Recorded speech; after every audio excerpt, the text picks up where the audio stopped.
This time we're gonna do it again. It's jammed. It's jammed. Bro, you gotta take it off safety, bro. Safety. Oh yeah. I just forgot. Well, Mr. Egwop.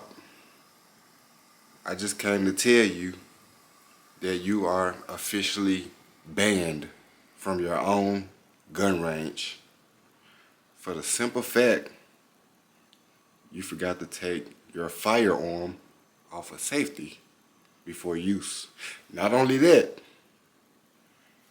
you couldn't hit your target from 30 yards away. Then you moved up closer, you couldn't hit it from 10 yards away. Consider yourself banned. Just go ahead and square your guns away. Thank you.